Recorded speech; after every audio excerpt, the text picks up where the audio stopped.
Okay, when we classify fatty acids, we can classify them on the basis of their function, on the basis of their structure, or other things. ठीक है, तो if we are classifying them on basis of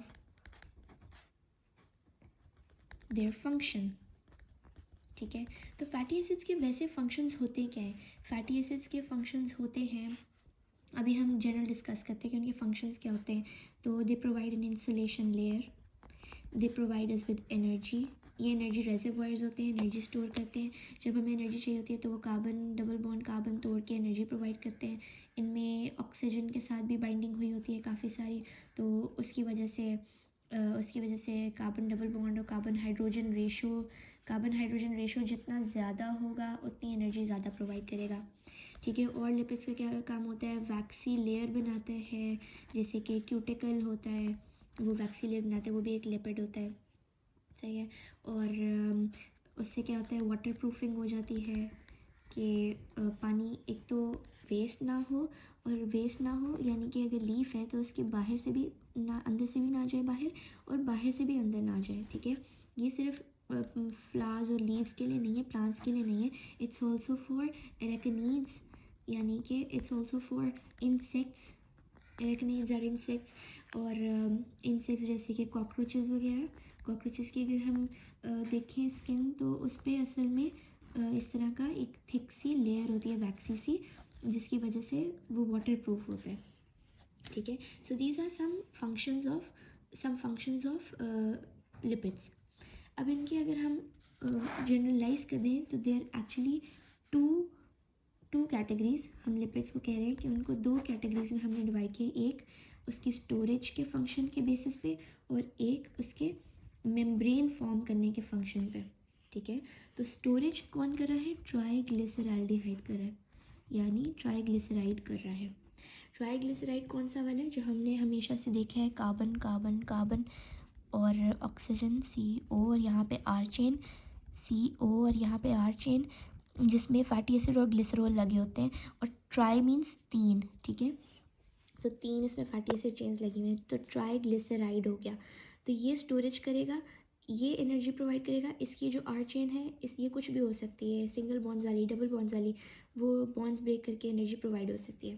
और membrane को उन्होंने further दो categories में divide किया है. वन इज़ फॉस्फोलिपिड बाइलेयर, जो हम पढ़ते हैं फॉस्फोलिपिड बाइलेयर होती है, और वन इज़ ग्लाइकोलिपिड. ठीक है, तो देर एक्चुअली डिराइव्ड है ना, कि लिपिड से डिराइव किया. हमने फॉस्फेट ग्रुप लगा दिया तो फॉस्फोलिपिड, ग्लूकोज या ग्लाइकोजन या कोई भी कार्बन की चेन लगा दी तो ग्लाइकोलिपिड हो गया. सही है. Now phospholipids are further divided into two categories. One is ग्लिसरोफॉस्फोलिपिड,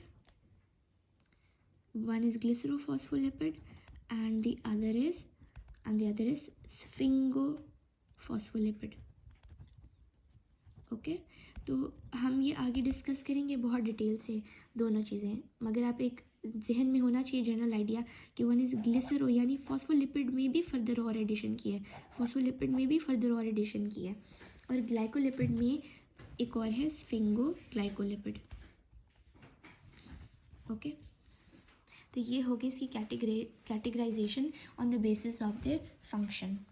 okay, और जब हम लिपिड्स को on the basis of their structure categorize करते हैं तो they are divided into, number one, simple lipids. Simple lipids कौन कौन से हैं? Fats and waxes.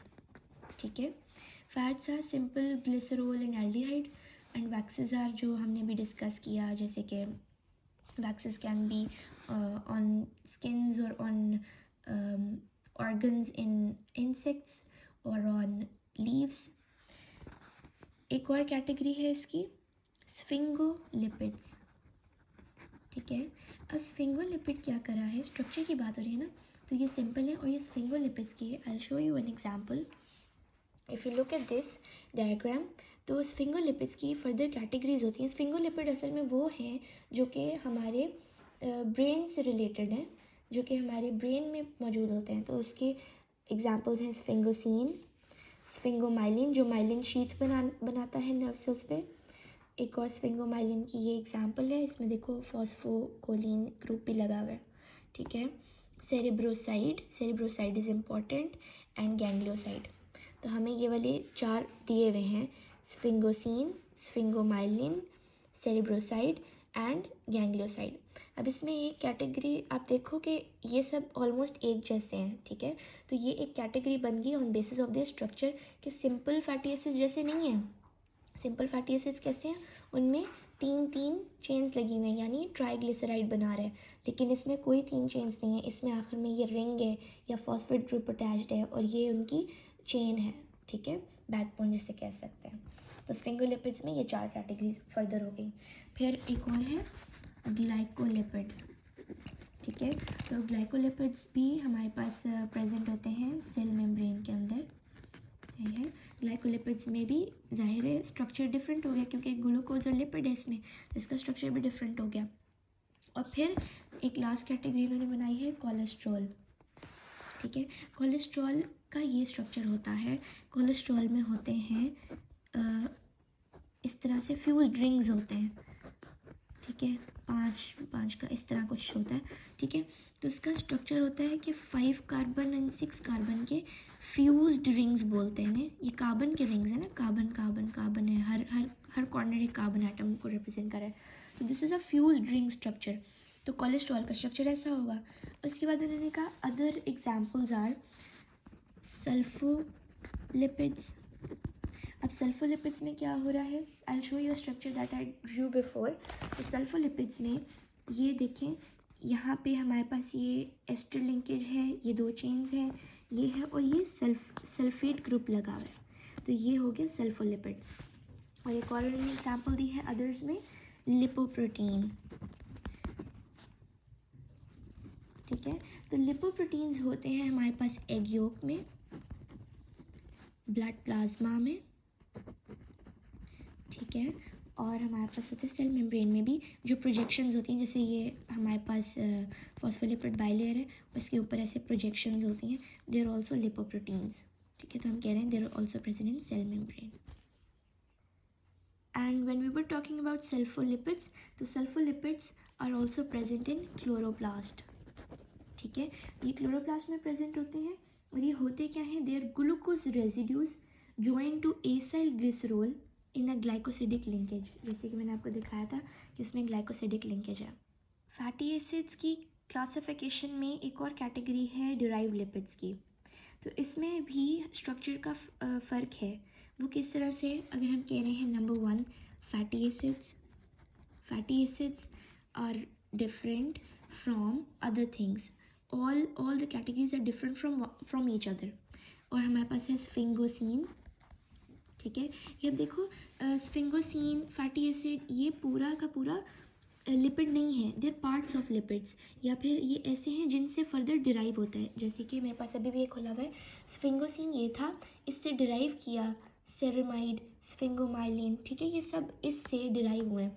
जिस तरह ट्राइग्लिसराइड हम फैटी एसिड और ग्लिसरॉल से डिराइव करते हैं, तो इसी तरह से सिमिलरली फैटी एसिड है, स्फिंगोसिन है, और हमारे पास स्ट्रक्चरल डिफरेंस है ना, इनमें सब में स्ट्रक्चरल डिफरेंस है।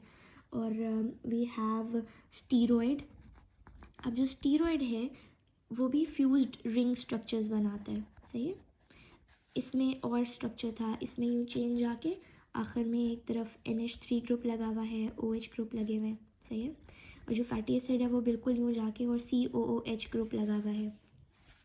Another example for structure is fatty acid aldehyde, सही है, या एल्डिनाइड भी लिखा होता है कहीं पे और एल्डिहाइड भी लिखा होता है। सो देयर एक्चुअली जहाँ पे कार्बन इस तरह से H और R चेन होती है, so these are fatty acid aldehydes. There are also ketones, ठीक है, कीटोन्स में क्या होगा, R chain on both sides of carbonyl group. Another example is the fat soluble vitamins. Fat soluble vitamins हैं कौन से हमारे पास, vitamin A, D, E and K, ठीक है, और इनकी फर्दर कैटेगरीज से है। तो फैट soluble vitamins भी इनका स्ट्रक्चर डिफरेंट होता है इन सबसे। देर also derived lipids, okay। So these are some more examples on basis of their classification of structure.